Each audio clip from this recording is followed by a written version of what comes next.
ఒక సైనికుడికి చిన్న సమస్య వస్తే మనం బాధపడతాం. ఎందుకని? దేశం పట్ల మనకు ఉండేటటువంటి అభిమానం, గౌరవం. ఆ సైనికుడికి ఏం జరగకూడదని కోరుకుంటాం. ఒక్కసారి గుర్తుకు తెచ్చుకోండి, అభినందన్ ఇన్సిడెంట్ జరిగినప్పుడు దేశం యావత్తు అతని కోసం ప్రార్థనలు చేసింది. అది భారతీయులకి సైనికుడి పట్ల ఉండేటటువంటి కమిట్మెంట్. బట్ అట్లాంటి సైన్యంలో కష్టపడి వచ్చి ఇటు ధర్మం, మరొక వైపున న్యాయం, రెండు వైపులా కూడా, అంటే తన విధి నిర్వహణలో ధర్మం పాటించి ఆ తర్వాత న్యాయంగా తన తండ్రి కోసం రాజీనామా చేసి వచ్చినటువంటి సైనికుడికి అనపర్తి సీట్ ఇస్తే అతన్ని తీవ్రంగా అవమానించడం.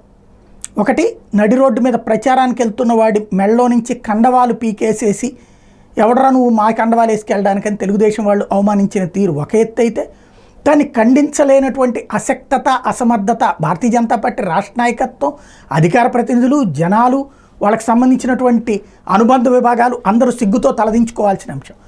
అది ఒక ఎత్తు అయితే, మూడవది ఆ క్యాండిడేట్ని పక్కన పెట్టి, అంటే ఆ క్యాండిడేట్ని మార్చాలని నిర్ణయించుకోవడం. సరే, అది పార్టీ చేస్తే పార్టీ నిర్ణయం. కానీ పార్టీ అధినాయకత్వం చేయకుండా ఆ సీటు ఇచ్చేశానన్నట్టుగా స్వయంగా పురంధేశ్వరి అక్కడ ఉన్నటువంటి నల్లమిల్లిని వెంట పెట్టుకుని తిరగటం. దాంతో ఆగ్రహించినటువంటి శివకృష్ణరాజు, ఇంగ్లీషు, హిందీలో తనకు పూర్తి నాలెడ్జ్ ఉంది, అందులో ఇంతకుముందు సైన్యంలో పూర్తి స్థాయిలో పనిచేసి వచ్చాడు కాబట్టి దాంతో చక్కటి స్టేట్మెంట్ ఇచ్చారనమాట. అసలు ఒక సైనికుడిని ఇట్లాగా అవమానించడం కరెక్టేనా? ఈ విధమైనటువంటి ధోరణి అసలు బీజేపీలో ఎప్పుడైనా ఉందా? సిగ్గుండాలి అని చెప్పి పరోక్షంగా చెప్తూ తను ఖచ్చితంగా పోటీ చేస్తానని ప్రకటించాడు. 22వ తారీఖు నామినేషన్ వేస్తానని ప్రకటించాడు.